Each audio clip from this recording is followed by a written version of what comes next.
नमस्कार दोस्तों, आज हम लोग पढ़ते हैं कक्षा 7वीं से न्याय मंत्री, जो कि एक बहुत ही अच्छी कहानी है। यह कहानी न्याय मंत्री और साहसी ब्राह्मण शिशुपाल की है। एक दिन संध्या के समय अजनबी युवक शिशुपाल के घर आया और रात बिताने के लिए स्थान मांगा। शिशुपाल ने उसका आदर सत्कार किया। बातचीत के दौरान देश में बढ़ रहे अन्याय की चर्चा हुई।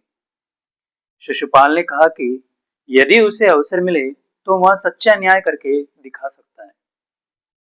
वह अजनबी वास्तव में सम्राट अशोक थे, जो वेश बदलकर प्रजा की स्थिति जानने के लिए निकले थे।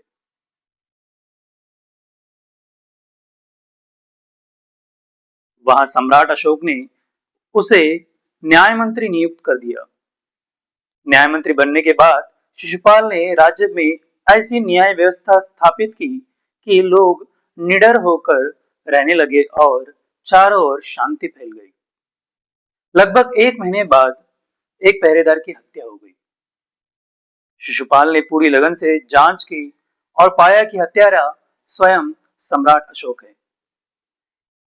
न्याय के सामने सभी को समान मानते हुए उसने सम्राट को भी अपराधी घोषित कर दिया और उन्हें मृत्यु दंड सुनाया। दरबार में सभी लोग यह देखकर आश्चर्यचकित रह गए।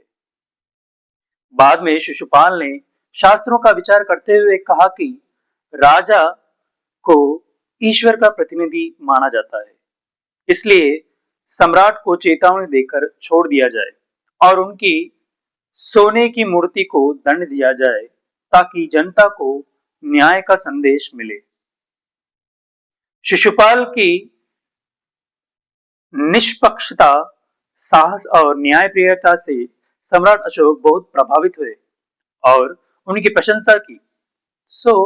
हमको इस कहानी से शिक्षा मिलती है कि इस कहानी से हमें शिक्षा मिलती है कि न्याय करते समय किसी के पद, शक्ति या प्रतिष्ठा नहीं देखना चाहिए।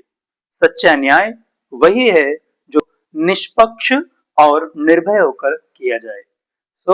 आगे के लेसन्स के लिए बने रहिएगा मेरे साथ। चैनल को अगर सब्सक्राइब नहीं किया है तो कर लीजिए। बहुत बहुत धन्यवाद।